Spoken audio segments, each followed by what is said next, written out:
If you like audiobooks or audio shows, check out a free trial of Audible. Just click the link in the description.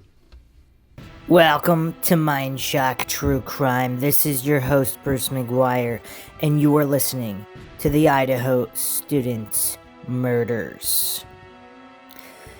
This is episode 9, Brent Kopacka. And many believe this guy supposedly gunned down by SWAT at nearby Washington State University area. Within the area of Washington State University where students live, this guy gunned down by SWAT allegedly, which is curious in and of itself. I mean, right around the time after the murders, this guy's gunned down, this guy who supposedly works in the IT department at the University of Idaho, who supposedly had their security system down the night of the Idaho homicides. All coincidental, probably. I mean, the coincidence theorists are having a field day with this case. There's obviously way more coincidences that you could shake a stick at. There's so many student deaths that are just filed away as not suspicious. I mean, it's just this whole area is really bizarre. And regarding Brent Kopacka, many believe he has some kind of a link to Kohberger. He has cryptic social media posts as well, which we'll be going over, as well as coincidentally, supposedly, the guy also had a white Elantra. I mean, this is really weird. This is really weird. I mean, and this is all just the tip of the iceberg. We'll be going over all of this in typical Mindshock fashion, with logic and reason at the forefront. If you enjoy the podcast, find it interesting and informative, you can donate to our PayPal. Just check the link in the description. Help support the logical examination of true crime cases to ensure that victims get true justice instead of all of these cheerleaders to the idiot box. Whenever somebody's arrested, they're magically guilty. Somehow all these goofs know that magically nobody else was involved, nobody else should even be pursued, and let's just lock the case down. It's always a single guy acting alone. For some reason, criminals can never act in conjunction with other criminals or have accomplices or any of this stuff, despite the fact that they're convicted in court every single day of this. Some people are. So the gullible goofs, for whatever reason, they're just so triggered at any notion of not a single guy being involved in any kind of high-profile case for whatever reason. Here on Mindshock, we don't fall for these silly logical fallacies. We actually expose them. So, yeah, you can also support the podcast by becoming a YouTube member right here on YouTube, access to exclusive streams and chats. Make sure you subscribe to the channel, hit the bell for notifications. If you're still not getting them, just make sure you like and comment on more videos. That seems to be the way the YouTube algorithm works. Like and share, Twitter, Facebook, Reddit, Patreon. Patrons do get priority for case topic, logical analysis, co-podcast, or requests. You could also be a guest in the podcast depending on your tier. Questions, comments, theories, thoughts, suggestions, rebuttals, debunkings of any kind, leave them in the comment section. All right. So let's start off here with a huge problem in the case. I mean, one of many. Let's go to dailymail.co.uk. This has been reported in a few other outlets for those that have a problem with the Daily Mail and engage in genetic logical fallacies, but I think this is a pretty good write-up by Andrea Cavalier. Posted March 29th, 2023, is Bryan Kohberger's trial in jeopardy. Police officer is implicated in internal affairs probe that could threaten the Idaho murder case. Bryan Kohberger, 28, is accused of killing 4 University of Idaho students. Prosecutors have provided potential Brady Giglio material to the defense related to an officer involved with Kohberger's case. Kohberger is due in court June 26th and is being held without bail until then. Prosecutors have disclosed that a police officer involved in the Kohberger's case is the subject of an internal affairs probe that could threaten the Idaho murder trial. On Monday, a notice of potential Brady Giglio material was submitted to the Latah County District Attorney's Office about the separate confidential investigation. Brady material is information that could be potentially exculpatory for the defense. Giglio material is information that could impeach the credibility of a witness, which in this case would be an officer who worked on Kohberger's case. At the request of the prosecution, a protective order was granted by Latah County Magistrate Judge Megan Marshall to keep the material, which contains personnel records, from being publicly disclosed. It comes as 28-year-old Kohberger prepares to stand trial for the November 13th murders of University of Idaho students Kaylee Gonzalez, Madison Mogen, Ethan Chapin, and Zaina Kernodle. A preliminary hearing will be held June 26th. Prosecutors have yet to reveal if they intend to seek the death penalty for Kohberger, but some legal experts say that to avoid any issues on appeal, it's better for the prosecution to lay everything out. Prosecutors are disclosing the material under the obligation of 2 Supreme Court cases, Brady v. Maryland and Giglio v. United States.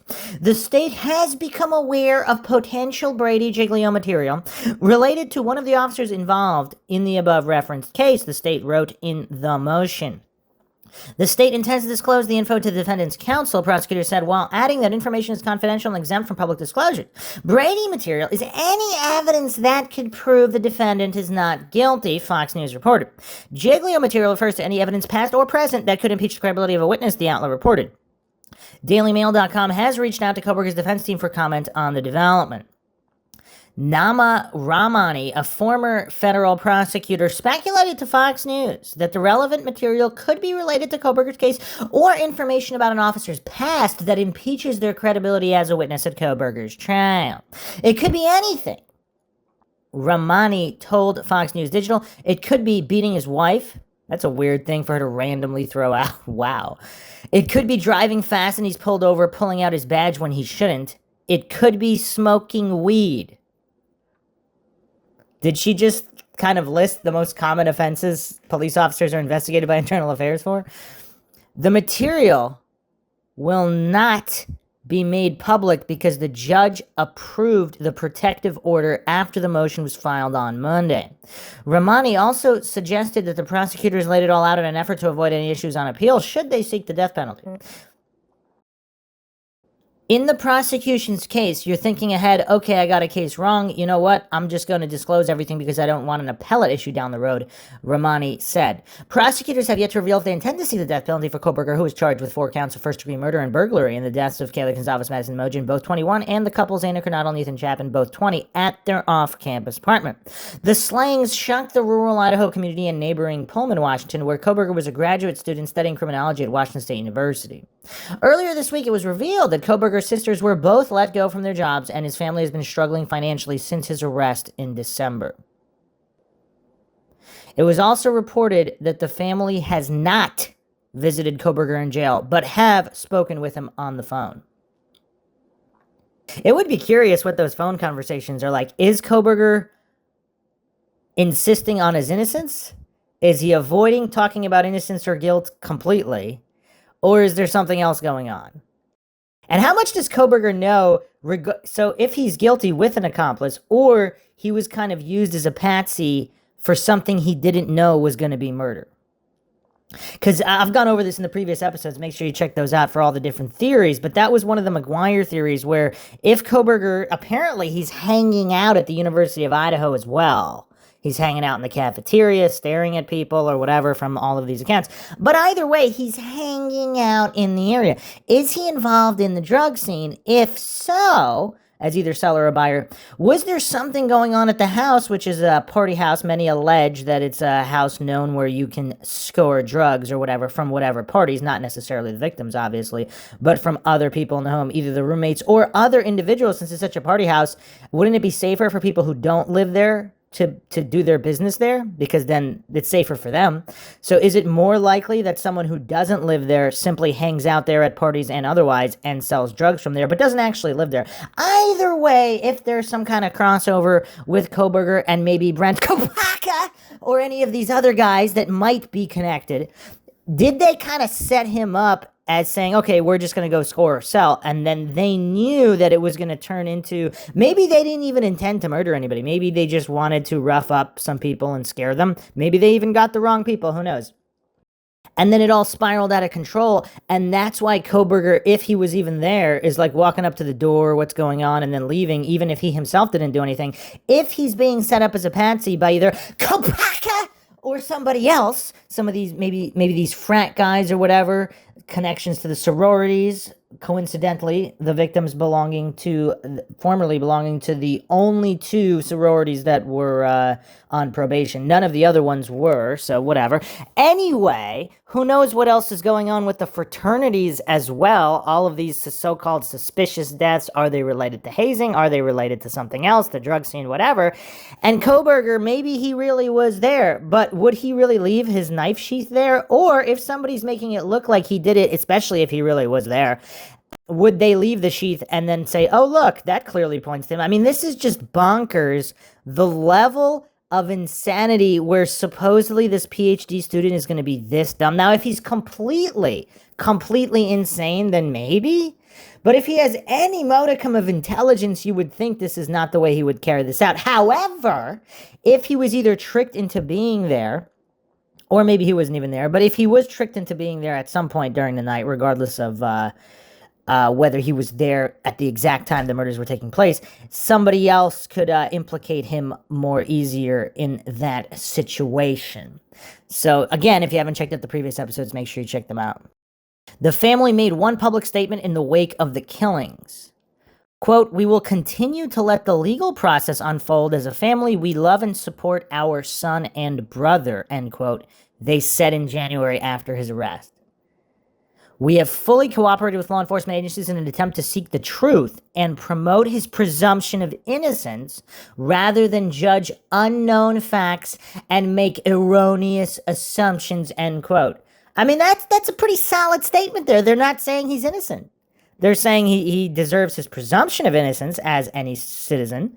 So that is curious. That's curious. So what do they know, and how much has Kohberger said? And would they say something like that if they knew Kohberger was present and being used as a patsy and tricked and possibly involved in something illegal, like some kind of drug activity, but not murder? And if that is the case, how much has Kohberger told them?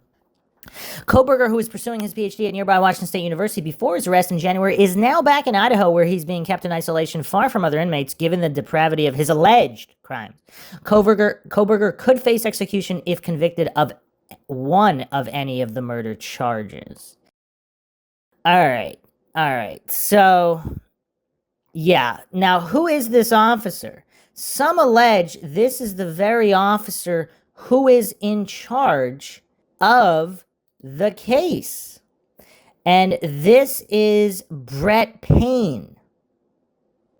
And apparently some allege that he actually served in the military in the same platoon with Brent Kopacka and was actually present during this SWAT shootout.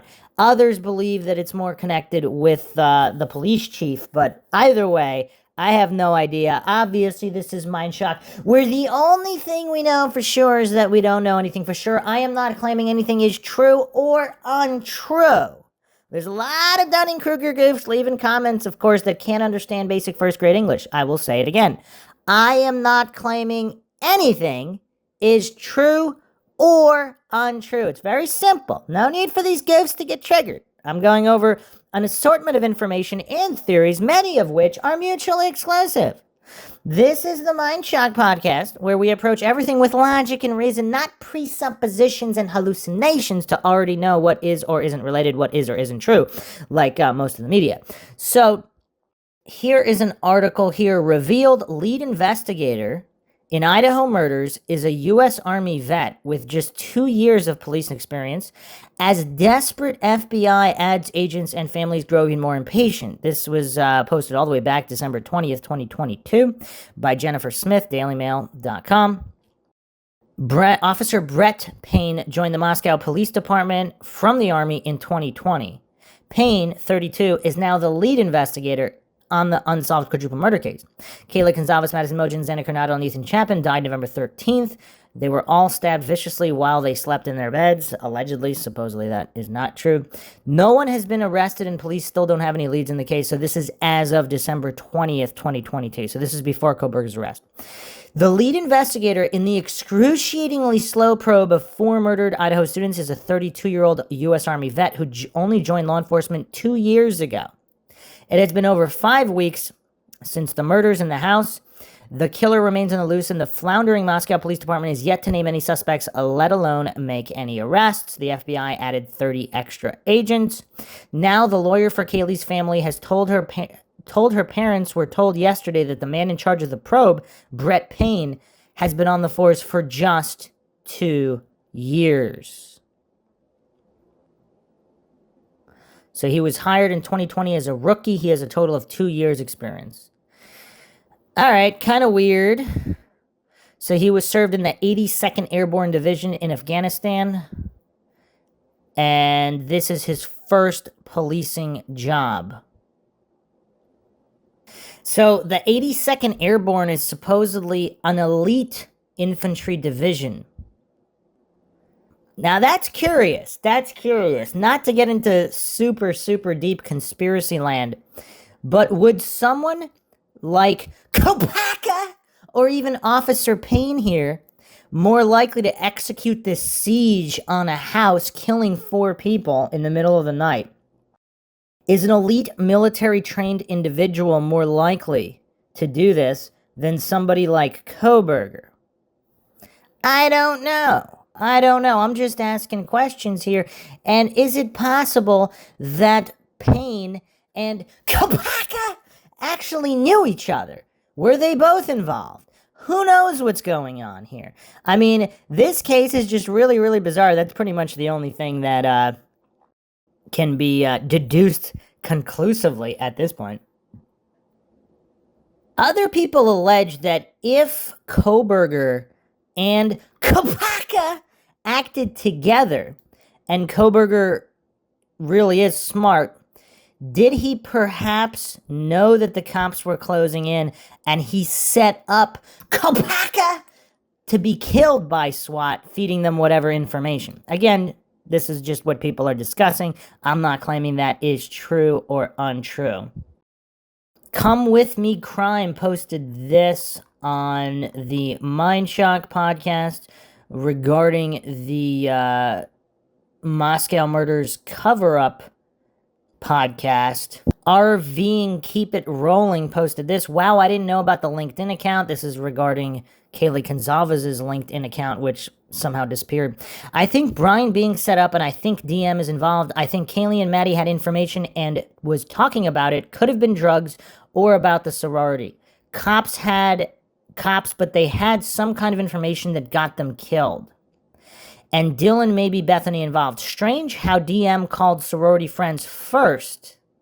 And didn't Kaylee and Maddie belong to the same one, but either left or was kicked out? Yeah, a lot of unanswered questions in that direction as well. Here's another post from Come With Me Crime. I just keep saying normal people with only high school diplomas wouldn't even make this many mistakes. Bryan seems to have made them start to finish and even left a trail. Would he really leave so much evidence in his path? Police caught him with gloves on, etc. So would he be that stupid to touch the knife case even once without gloves? I don't know. The knife case was spotless for dirt, even blood, but a tiny bit of DNA was on it. This is almost like the Stephen Avery case, where, wow. And it was found just under a body. For me, where that knife case was found, it was placed deliberately. I'm not saying he's not done this crime, but I honestly feel there is more to it. Good comment from Come With Me Crime. Very objective, logical, and neutral. That is a problem.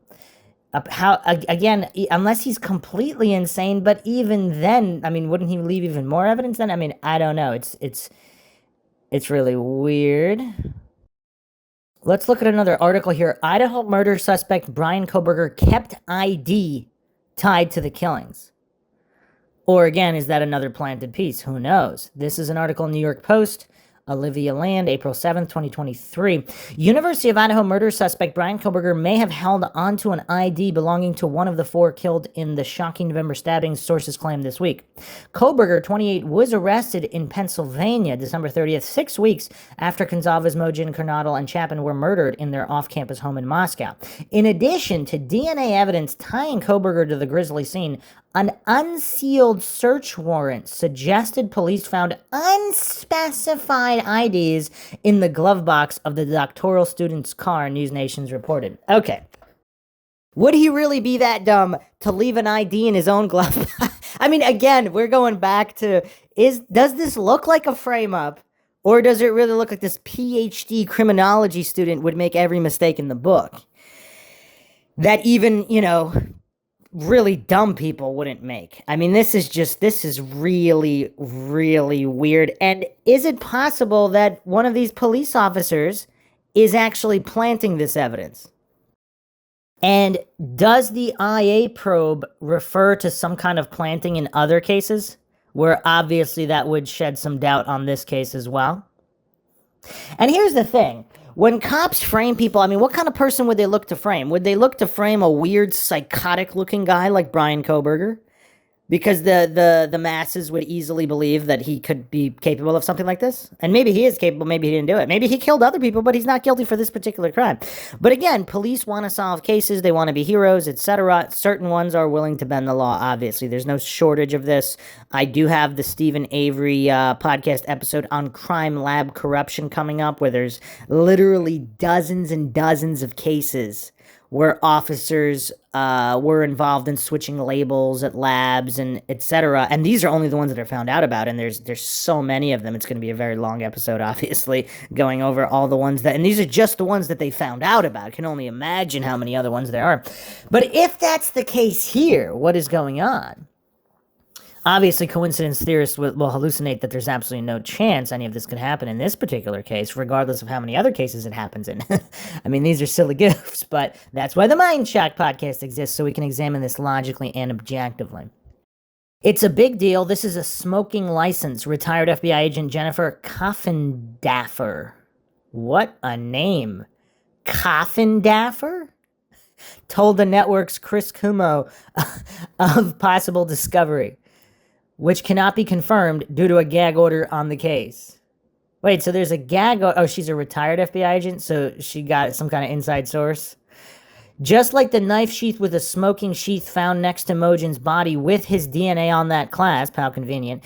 Is this the same thing in this situation? Why would he have an ID related to one of those people from that house? That's a good question, because even if he's guilty, why would he have that ID? Coffindaffer appeared on the network alongside trial attorney Mark Garagos, who surmised that the ID find, if true, would be bad for Kohberger. I mean, this is a real meeting of the minds here. It would be bad if you have an ID in your car belonging to a murdered person. Wow. Okay. The rumor that Kohberger may have kept ID of someone from the Moscow house emerged shortly after the news broke that police were investigating whether the Pennsylvania native had contacted one of the victims prior to the murders. If that's true, why do people stalk? They stalk because they're feeling persecuted, and this is a way they can exact their revenge, Coffindaffer told Cuomo. Coffindaffer's remarks echoed those of former FBI investigator Pete Yachmetz, who told the Post earlier this year that Kohberger may have struggled with an incel complex. I believe a continued stabbing of a victim indicates an uncontrolled rage and extreme anger, Yachmetz said, referring to the accused killer's long history of interpersonal problems. At the time of the killings, Kohberger was a doctoral student in criminal justice at Washington State University in Pullman, just 15 miles from Moscow. Search warrants unsealed last month also revealed a trove of disturbing items, including a gun, several knives, and a black face mask that investigators took from Kohberger's parents' home following his dramatic arrest. Kohberger, who has not yet entered a plea to 4 counts of murder and 1 count of felony burglary, is in custody in Latah County, Idaho. He's due back in court June 26th. And again, let's not forget the hit and run that happened right outside Kohberger's apartment that night. Yet another coincidence. I mean, how often does an accused murderer, innocent or guilty, have a hit and run occurring in front of their apartment on the night of a murder? I mean, what is going on in this case? This is just the most bizarre case ever. I went over that in the previous episodes. If you haven't checked those out, make sure you check them out. Okay. So, on the Idaho murders documentary on the ID network, it is mentioned that the white Hyundai Elantra circled the block 3 times in the doorbell camera footage. So 3:29 a.m., then another 2 times, then came back in the neighborhood a 4th time at 4:04 a.m., then left at a high rate of speed at 4:20 a.m. Okay, what does this all mean? Because are people trying to be inconspicuous? Would they do that? I mean, this is insane, especially knowing people have door cam footage. Or did they just randomly assume, if it's somebody that's been in the neighborhood multiple times, I mean, wouldn't you assume that at least someone somewhere has some kind of doorbell or security camera? Now, obviously not everywhere, but somewhere. I mean, it's just kind of weird. It's kind of weird. Now, supposedly, Kopacka might have had a white or silver or Elantra as well, and maybe it was visible in the police body cam footage that night, who just so happened to be nearby the house. Students running by, cars all around. So there's a lot of weirdness in this case, obviously. I mean, there's just so much here. None of it really makes any sense. To hallucinate, none of it is connected to anything. I mean, that's a weird thing, but, you know, that's what coincidence theories do. All right, so let's look at more info on Kopacka here. So Veterans Day is November 11th. Supposedly, Kopacka's best friend's birthday is November 13th. The date of the killings. Is that all coincidental? So Kopacka has posted a lot of cryptic posts here. He has a photo of his own eye, supposedly. In his own eye, there's a lot of people thinking that it actually shows the murder house, but it's kind of hard to tell. The We the People Twitter account posted a lot of interesting information on Kopacka here. He's also got some coordinates posted in California. I don't know if people are insinuating there's bodies buried there or whatever. So these are posts from March 8th, 2023. What was hidden in the map you posted 3 to 4 days before SWAT? I pick ? Hope was your girl, but you felt hopeless. Why? What were you trying to tell us, Brent? I don't understand why they didn't use gas and flashbangs like they did for a similar incident nearby to take him alive. Chief Fry was there. His voice can be heard on the scanner talk that night. Roommates walked outside. No 911 call release. He had family in Lewiston, Idaho. There's an investigation into this matter. Okay, so supposedly they were afraid that he would kill his roommates, but allegedly his roommates were also outside at the time of his death. So during the scanner call, an officer mentions that Brent had thrown things out the window before Brent was killed. Always wondered why the gun with evidence marker was outside when they said he was in his apartment, and there's actually a photograph here. That is a weird curiosity. And also there's a screenshot here of this timeline of the standoff from local news with a lot of people standing outside. Some people are alleging that those are actually, some of them are his roommates that he's might have been threatening. Okay.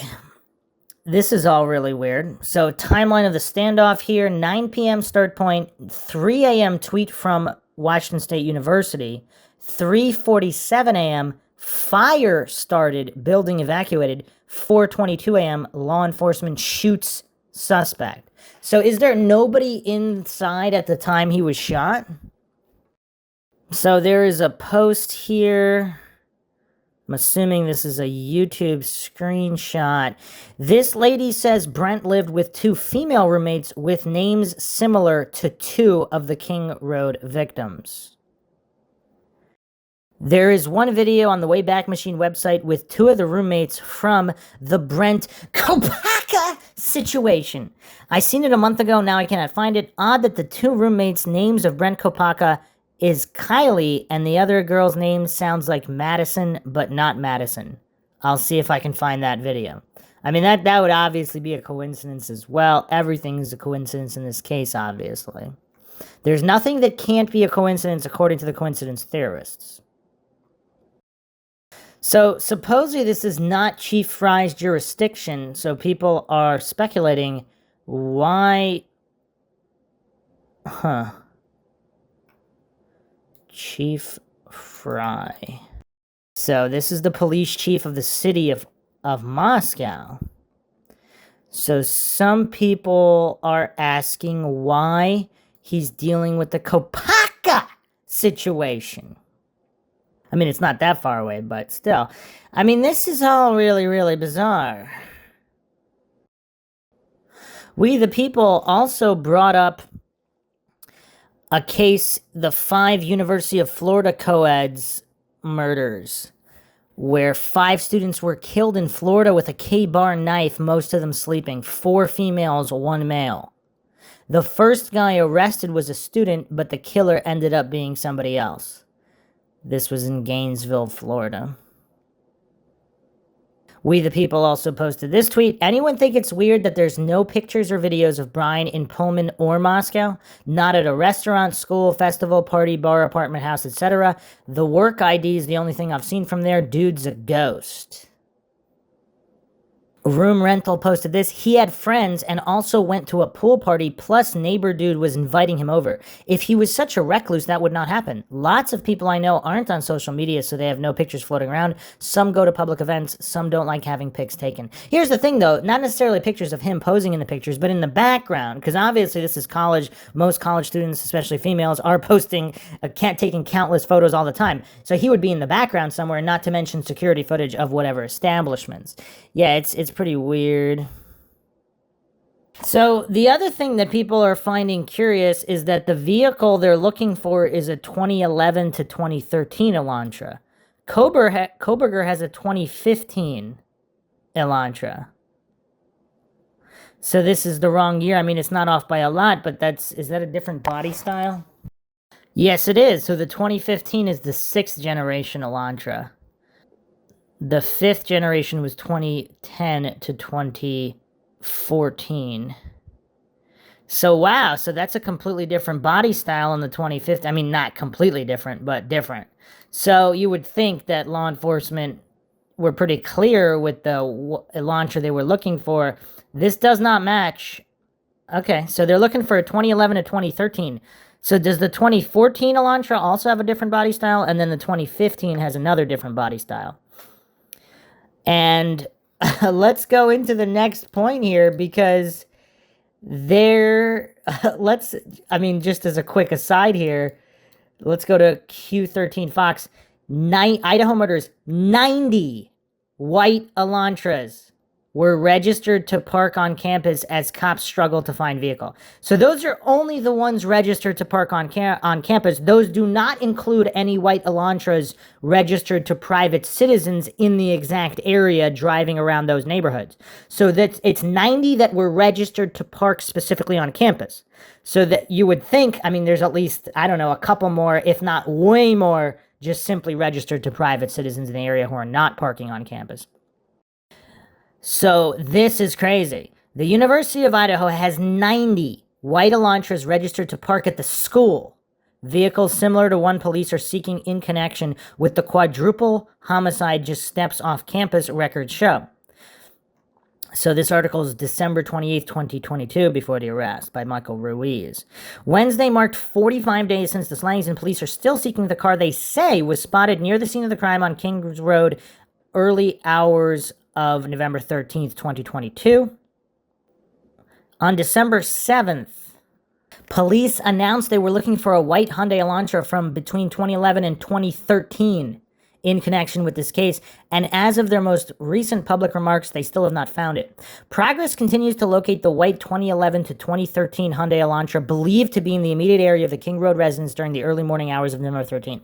Authorities repeated on Tuesday. Investigators believe the occupant or occupants may have critical information to share regarding this case. The statement did not describe the progress. Police have said the detectives have been working their way through a list of more than 22,000 similar Elantras and have been asking the public to come forward with info. Okay, so that's curious. So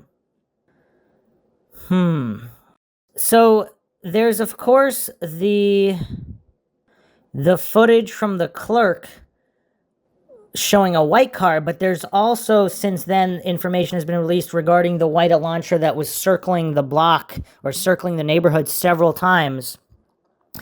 And it seems like from the ring footage, they were able to deduce that it is the exact body style of 2011 to 2013. Otherwise, they would have said 2011 to 2015, right? Because if 2014s and 2015s have other distinct body styles, I mean, of course, slight differences. It's not a completely different car, but apparently the details were good enough for them to specifically state it was a 2011 to 2013 body style Hyundai Elantra. Not a 2014 or 2015. They ruled otherwise they would have included them in the ones they were looking for. And so that's kind of weird. So Kohberger has a 2015 Elantra. That's weird. That's pretty weird. What does everybody think of that? And what vehicle does Kopacka have? Here's an interesting post on Reddit from Pork and Cheese Blonde. I was reading the comments of a YouTube video on this guy, and someone in there claimed to be a neighbor and said he was holding his roommates hostage because they were accusing him of committing the 4 murders. Couldn't find out if that was true or not, but the guy having combat experience, it would make more sense how he took on 4 people that night. See, that's weird. But why would the roommates randomly, if they really believe he's a murderer, why would they randomly accuse this guy, supposedly who has a lot of guns, this military guy, right in his face? I mean, I don't know. That seems kind of weird. Wouldn't they go to the police with a tip? Or were they just seeking more info and he snapped and they really did ask some kind of innocent question that maybe even, I don't know. I don't know how obvious they were fishing, but who knows? I mean, this is really weird. Another post, there has been nothing said about why he held them hostage and they disappeared. None gave interviews. That's curious as well, because what the hell is going on with these SWAT standoffs? In all these other cases, you have the people, at least some people on the news immediately. I mean, what is going on here? This is all very curious. So here's an outline here. This was made supposedly by John Wayne with 3 S's. On exactly where this supposed Elantra was traveling. So is it possible there was more than white Elantra? Because if there's thousands of them in the general area, 90 specifically registered to park, but there are hundreds or thousands more. I mean, if the plate is clearly visible, then obviously they would know it's the same one. But it's unknown if the plate, supposedly the plate could not be visible because then they would have tracked it down. So if they can only make out the body style, is it possible there's more than white Elantra? I mean, this isn't exactly a rare vehicle. Elantras are very popular vehicles. White is also one of the most popular colors of the Elantra. So it's kind of weird. I mean, it's definitely kind of weird. Here's a post by I Was a Teen Guitarist. This guy, regarding Kopacka. Oh, and this guy lived on campus at WSU but worked at the University of Idaho. After dying in a dramatic SWAT event, even just a little more than a month after this mass murder involving 4 University of Idaho students, which occurred within walking distance where Kopacka worked, why is it so hard to find out anything about him online? About all that can be found are news reports of what happened regarding his threatening his roommates with a firearm and that SWAT shot him dead. His name, his age, and that he's a military vet who served active duty in Afghanistan and has PTSD, and there's been whispers he drives a white Elantra. Plus, his apartment is within walking distance of Kohberger. And the hostage situation began roughly at the time Kohberger takes off with his father for Pennsylvania. Chief Fry stated December 8th, 2022, we're looking for the occupants of a white Elantra.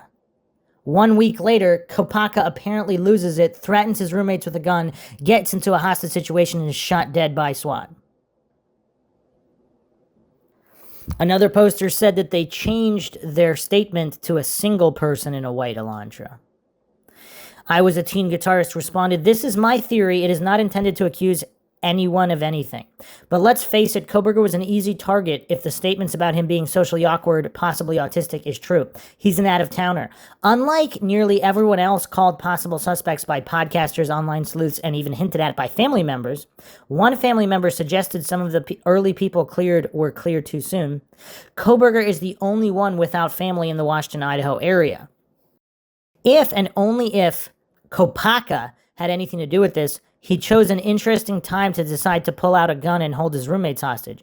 I'm not saying he had anything to do with November 13th. I'm completely speculating, but it's an opinion not stated as a fact. Then this coincided exactly when Kohberger's father shows up in Pullman for the trip across the country. We have evidence this trip was not spur of the moment, but was planned due to Kohberger's mother's Reddit posts from the summer of 2022. Now, suddenly, Kohberger's not alone. He has a parent around him, and he's about to be around other close family members when he reaches Pennsylvania. Was there a concern now that Kohberger was face-to-face with both parents he might talk about Kopacka? Another poster, it's a very interesting time to lose complete control and exchange gunfire with SWAT, right? His obituary said he struggled with PTSD for 16 years, but reaches a boiling point at that particular time. It's thin, right? I Was a Teen Guitarist responded, was Kopacka's concern he'd have no further contact with Kohberger for a full month. Meanwhile, for the first time frame, Kohberger would have nothing but family around the trigger, would have family around the trigger that possibly set him off. That makes sense. Kohberger's leaving town and Kopacka's feeling vulnerable, especially as Idaho law enforcement released the bolo for the White Elantra and he loses control. Kohberger gets spooked at the news of the incident unfolding and he bolts out to Pennsylvania out of Pullman. Yeah, that's curious, because if they do know each other and are somehow connected to the crime in some way, the timing actually does make sense there. Because it's not just about the murders, it's about Kohberger leaving town for whatever period of time, possibly never to return, who knows. But yeah. What does everybody think about that? That's curious timing, to say the least. So they both have White Elantras? Is that kind of weird? What was the year, if Kopacka really does have an Elantra, is his Elantra a 2011 to 2013 and Kohberger's was a 2015? Also, when Kohberger and his dad were pulled over, they specifically mentioned the SWAT shooting incident. That's curious. I mean, let's say Kohberger is guilty or complicit in some capacity. You have another SWAT shooting death within weeks of the quadruple homicide within a mile of Kohberger's home. That's all coincidental. So supposedly, these cell phone pings of Kohberger actually, when he's back in Pullman, supposedly it lines up with Kopacka's residence. Some people are obviously speculating why he would take the path he took. It's pretty weird. Ew, Cheyenne Liz posted this. So if I'm understanding correctly, Kopacka went to the same school as the victims. Kopacka and Kohberger more than likely knew each other, and with both of them having mental health issues, may have ended up bonding and becoming friends. Maybe they both purchased and used drugs together in that area, so pings around the house prior to the murder. I would love to see if they pull Kopacka's phone records and see if the pings would match up to Kohberger's. That's a good question. Maybe they were just high talking about these hot girls that Kopacka knew and got mad when they weren't able to get anywhere romantically with them, so they put together their criminology knowledge, figured they could get away with it. If Kopacka isn't involved in some way, shape, or form, I'll be very shocked. You know what's weird, though? So what if this is a situation with both of these guys possibly knowing other frat guys or not? What if Kopacka, they always talk about dark stuff like murder, and Kohberger thinks Kopacka's joking. And he asks him how to execute this crime. If there's a falling out or something between the two, would Kopacka frame Kohberger when Kopacka's the guilty party? Or what if Kopacka somehow convinces Kohberger to go into the house and screw around just to scare the girls or the occupants, not actually to attack or assault anybody, just as a drug-induced prank of sorts, and it all goes horribly wrong, and Kohberger actually didn't know any of this was going to happen, or vice versa, who knows? But yeah, it's just, this does open the door. I mean, the level of coincidence here for Kopacka not to be involved is quite high, just given the timing and the fact that everything's been kept so hush-hush. Whoa, somebody, Kiev Supreme, posted a very interesting image here. There is a white Elantra with no front plate right outside Kopacka's residence in a news article with the police tape around it. What? He posted this. There's a white sedan with no front plate at the rear of the police car. Not sure if it's his, but what are the odds of a white sedan with no front plates at both incidents? I think this one is a Honda, though. They do look extremely similar, and they weren't looking for a Honda. Damn. The uncleared car next to it has the 2011 to 2013 Elantra-style reflectors. It's kind of hard to tell if the one next to it is white or silver, though. Supposedly there is a white or silver vehicle that goes by the body cam footage the night of the murders. Huh. Other people are stating that Kohberger might have reached out online to people in the area who were former military. And that's how he met Kopacka. Hot Mess Mom TV posted this. Does anyone else find it odd that one, Kopacka was reportedly shot after roommates and residents had already been evacuated from the building? 2, lead investigator for Idaho, Bryan, served in the same brigade and division of the Army, possibly in Afghanistan together. Can't find online records for VA burial for Kopacka. Possibly didn't use VA benefits or cremation to the family, though. 4, it seems like they swept this under the rug and dishonored a veteran in the process. Why? Because they shot the wrong guy and realized it after, question mark? Did Bryan set him up to be the fall guy, then escaped when he saw the walls closing in? Or did he use him as an accomplice, and when Kopacka realized it, he flipped out? Disclaimer, I'm aware much of this is speculation, just like the info law enforcement left us with, so what else do we have to go on? Just an awful lot of coincidences. I'm sure law enforcement is playing it close to the vest, but I sure hope they can bring a ton of receipts to show they're prosecuting the right defendant and went about it the right way, since so many things seem off about that PCA and search warrant and the Kopacka incident. Huh. His obituary says he died from PTSD. That's weird. Bright Produce 7400 posted, I find it very coincidental that they shot and killed him on the very day that Bryan Kohberger left to go back to Pennsylvania with his father. And recently I heard they changed the cause of death to suicide. They say he had a self-include... What? Wait, what? Huh. Is that true? Bright Produce also posted this. Bingo, I believe Kopacka was also the tech. He was an IT tech at Idaho State University. Do you know what that means? He had access to everything. He was security, and I do believe he was at the Moscow house before. He was in control of pretty much everything in the computer department, meaning software, internet, which could also include pings, I believe. I don't know, I'm not really that intelligent, but there are certain things that I do know, and there are certain things that I feel. If you don't want me here to just tell me nobody else wants me anywhere, there were 2 white Elantras. Kopacka was referring to roommates. Maybe he was referring to the roommates at the Moscow house, not his roommates.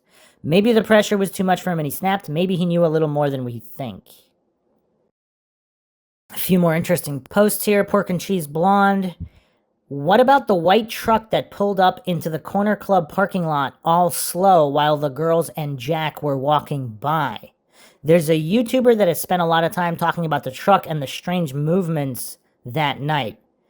So this guy had an Elantra and a white truck? Interesting. A response here by Several Durian. There was a whole website with all this info. It magically disappeared, was scrubbed a few days ago. This is from a few months ago. Gone completely, but people have screen grabs. Don't know, but apparently it has something to do with the owner of the King House and drugs. Apparently, the other BK involved and possibly knew each other from PA. They also said that there was a crashed Elantra on TV in Oregon, was also involved. Apparently, it all leads back to the home owner. That detour to Colorado on the PA trip leads to a property owned by him also. So confusing, but I think that's the gist. They implied more than one Elantra was involved. That's why the years are off. The Army guy is older. I believe they mentioned that truck. Also, BK has a truck, but I think it's black. Huh. That's a lot of crazy information. So there was a white truck following the girls and Jack that night? So people are also still talking about the fact that Fry said that they wanted to speak to the individuals in the Elantra. So does that mean multiple individuals are visible in the Elantra in the ring camera footage? So I'm going to leave this episode with this final post here by Old Wife Tale on Twitter. I still think it's weird that Kopacka posted coordinates for San Francisco, California, and Enon Hirsch heads there within a day or two. Another one of those coinkydinks, I guess.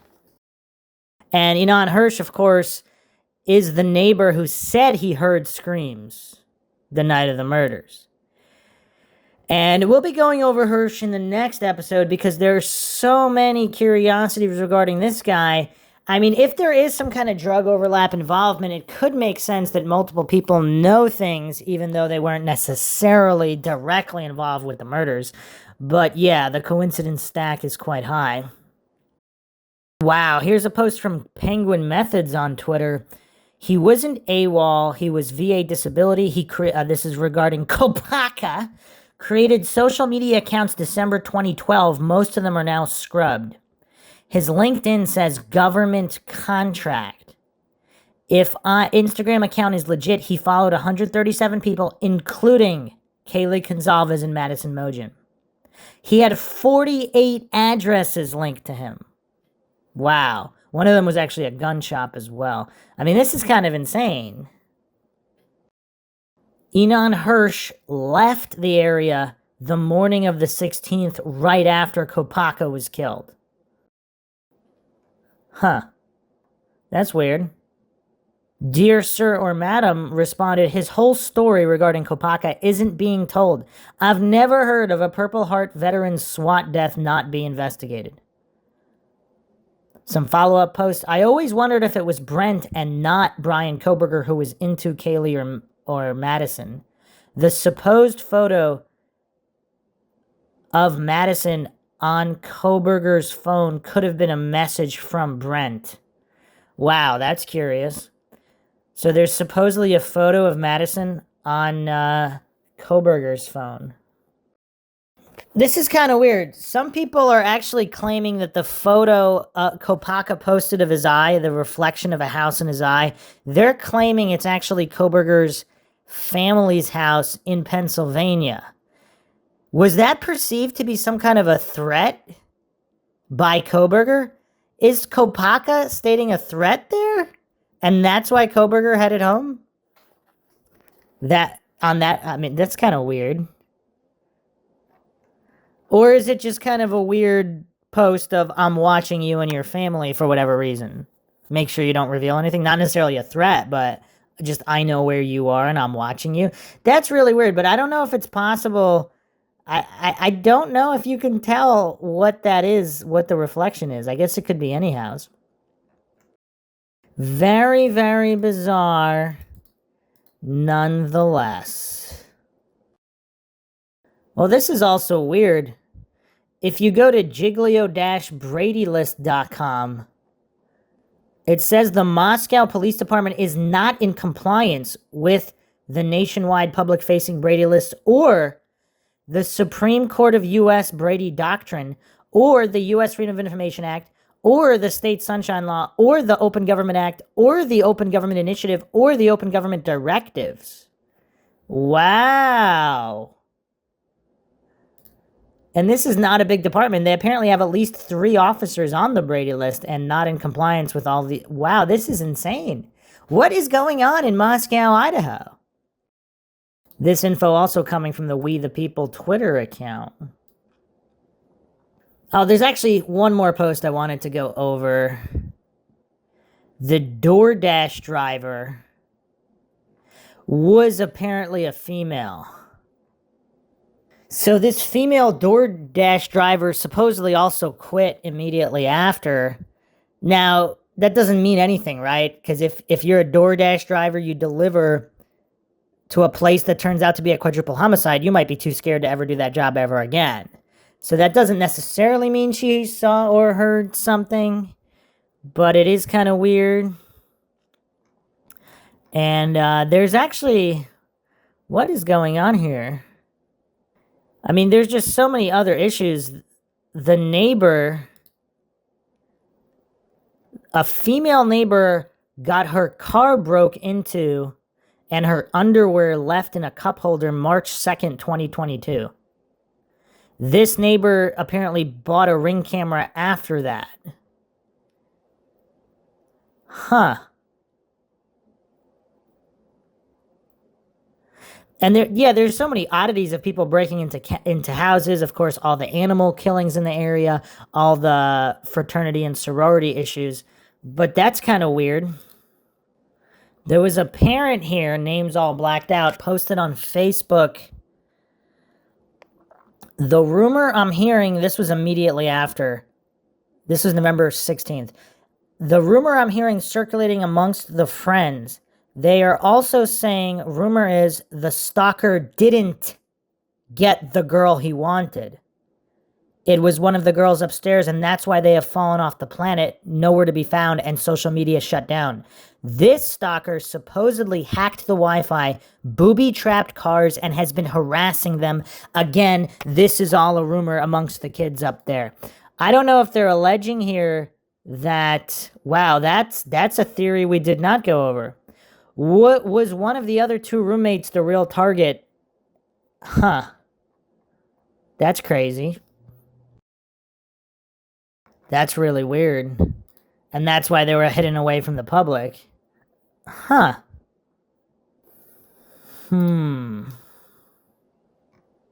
Here's some more rumors from this Facebook parent, or alleged Facebook parent. It's rumored Kaylee lets the dog Murphy out and sees a guy in a tree with a mask on and runs inside, and she's telling the house. The two girls run upstairs, lock themselves in the room. That's when the stalker guy in the tree walks into the house. They say they heard a few screams and that was it, but it terrified them and they stayed hidden in a closet. I guess one can presume they ran and left their phones downstairs. Again, the rumor coming from friends or boyfriends of girls that were upstairs. That's the last thing I heard.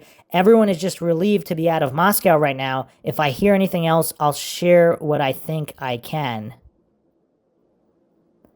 Friends of them are sticking to the story. It was a stalker psycho and he was up in a tree wearing a mask and walked in after somebody walked the dog.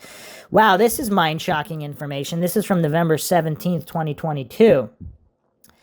Does that make sense? Does that explain why the calls to the police weren't made immediately? Because if they were that spooked and they left their cell phones, does that house even have a landline? And if so, are their phones in the other rooms on a landline? All very curious. Huh. A few more details, but want to be respectful until it's confirmed. One rumor is the bodies were stabbed and mutilated and they don't want that out. It's so crazy and sad. Moscow is the best little college campus on the planet. It's hard to believe this is happening. Also, two other girls lived in the house and supposedly hid and were terrified to move until hours later because they could hear their friends screaming. Again, this could be a rumor, but a total of 5 girls lived in that house. Yeah, this is really weird because if they did hear the screaming and they were too scared to... I mean, that actually kind of makes sense, right? Particularly if they left their phones, if they were out of the room and Kaylee comes in screaming about the guy in the tree and they all run and hide. So the neighbor apparently also... So the neighbor's car is broken into. There's all these other reports of break-ins. Huh. There's a December 19th, 22 press release from the Moscow PD that states that at this time in the investigation, Detectives do not believe the following are involved in this crime: the 2 surviving roommates, the male in the grub truck surveillance video, the private party driver who took Kaylee and Madison home on the 13th, the male Kaylee and Madison called numerous times during the early morning hours of November 13th, any individual at the residence when 911 was called, or the individual on the lease who moved out of the residence before the school year started and was not present at the time of the incident. There's also some discussion here from March 24th regarding leaks, which may or may not be verified, that supposedly the Idaho State Laboratory did not find Kohberger's DNA on the sheath, or any DNA on the sheath. And the first officers in the room didn't even see a sheath. So supposedly they sent the DNA to a Texas company, which was the one that found the DNA on the sheath. So this was done prior. Well, nobody knows when it was really done, but if it took that long, did they not have his DNA at the time that they alleged they did have his DNA on the sheath? I mean, there's a lot of problems here. There's a lot of problems with this case and the timeline. We the People also posted that Kohberger did not cancel his doctor's appointment right after the crime. So supposedly he had no wounds on him. Huh. It seems like some people have found some social media of showing Bryan Kohberger with friends and female friends as well. One of them did an interview where she stated that Bryan Kohberger was funny and respectful to females. So a lot of different information here. All right, here's the final mind shock here, because I think my mind has already been shocked so much here. Apparently, this is also coming from the We the People Twitter, but they do have a link here to lawandcrime.com. This is the Law and Crime Live Trial Network. He lived 1,200 feet from my door. Driver who brought Idaho victims home the night they were killed is exceptionally glad about suspect's arrest. So the private driver that dropped off Gonzalez and Mogen lives right next to Kohberger.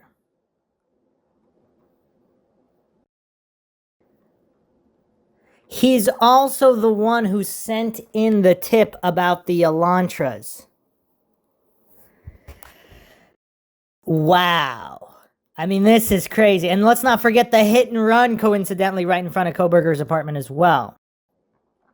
And we're about to get even further into Mindshock land. He actually also stated, the driver spends much of his days shuttling people around town, so after the killings, he kept an eye out for the white Hyundai Elantra. He eventually spotted it at Kohberger's apartment building sometime after December 7th. Quote, I thought it was too new, he said of the car, since Moscow police asked the public for info about a 2011 to 2013 Elantra. So even he stated it was the wrong body style. Huh. The other thing that's kind of interesting, these are quotes from him. They were all nice girls. They were always polite with me. They were happy, friendly girls. In my opinion, there was nothing bad about them, he said. They were all good employees at Mad Greek, he added, referring to downtown Moscow restaurant. How did he know they worked at the Mad Greek? And why did he feel the need? Why did he feel the need to go out of his way to say that? This is way back in January 6th. I'm hoping they have an ironclad case, the driver said. I desperately, desperately hope they have this locked down. If they let this guy walk, it's a shame, end quote. Those are interesting quotes, because he's not saying I desperately hope they have the right guy, because that means that the real killer's not out there. He said specifically, if they let this guy walk, it's a shame. How does he know that this guy specifically is guilty? This is a weird interview. So coincidentally, he lives 1,200 feet from Bryan. He lives right next to Kohberger. Now, here's another Mindshock. This might not be true. This is a post from Nicole. The DoorDash driver also lived by Kohberger. Odd, at the King Roadhouse all at the same time, and the neighbors. So wait a second. Wait a second. Is it really possible that the DoorDash driver and the Uber driver both live right next to Kohberger, and all three of them just happen to be at this house in Moscow on that particular night at that particular time window? Anybody find that strange if that's true? I mean, this is just all completely insane. Now, the Uber driver continues working, but the supposedly female DoorDash driver quits immediately after. They all live next to Kohberger. Is that really true? I mean, this is just really, really insane.